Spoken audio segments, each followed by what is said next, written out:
Hello, this is Rody Harris with Astrawatt Solar, and I'm here in front of the Sunflower House. This organization's been a real treat and very gratifying to work with. In fact, they effectively were a proof of concept on something I had just read about when we first met, which was because of the Inflation Reduction Act, nonprofit organizations were going to be able to benefit from the largest incentive for solar adopters, the tax credit. We have to think back and remember that nonprofits don't file taxes as income tax and therefore could not take advantage of that incentive. Their own team did the due diligence to research that and confirm it, and it's part of what made this effective for them. So that was a great lesson for me to kind of stand back and learn from. Now, as a team, we always have to be selective on the equipment and match the solutions for the project in question. It wouldn't necessarily be obvious at first glance. This is effectively architecturally like a very large house, and that's in their name, the Sunflower House. But the electric service coming into the property is commercial service. It's three-phase.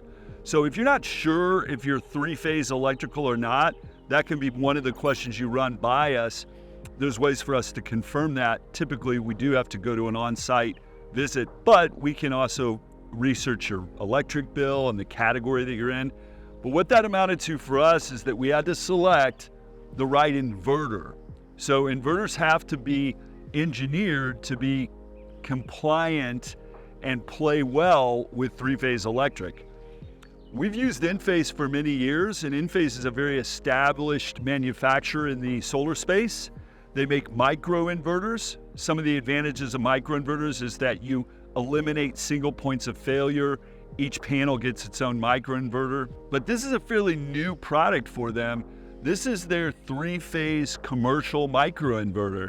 And we were immediately very impressed. They've increased the string size so we can string more of these together. It's coming together really well, but this is an exciting development. We like to have choices and options. It benefits the customers. It certainly benefits us as a company too to keep an eye out for developments in this industry. So we're very pleased to be able to put this in place for these guys. The other critical component, of course, is the panel itself. And really with commercial projects, a lot of times the roof is flat and it's surrounded by a parapet wall. You can't see the panels from the street. You'd have to fly a drone to even know they're there. And there's more solar in place than people would realize because of that. But in this case, we really needed to focus on aesthetics, much like we do in our residential line. So all black panels with all black frames, they really gained in popularity because once they're on the roof, they kind of look like a sheet of black glass. They actually, from a distance, kind of look like a sunlight or sunroof. But yeah, these are excellent panels. Manufacturer of these is REC. We've been using them for a few years. Ever since they came to the US market, actually, these have been very highly regarded panels. So they're going up on the roof. All right, so often we talk about and look at the front side of a solar panel. One of the things we've really always been impressed with on REC's panels is they're quite strong. So not all panels have this reinforcement. So these extra rails here really reinforce the panel, and they need to do that for load conditions. Yeah, just an excellently built, well-engineered, well-thought-through product that we've been very impressed with.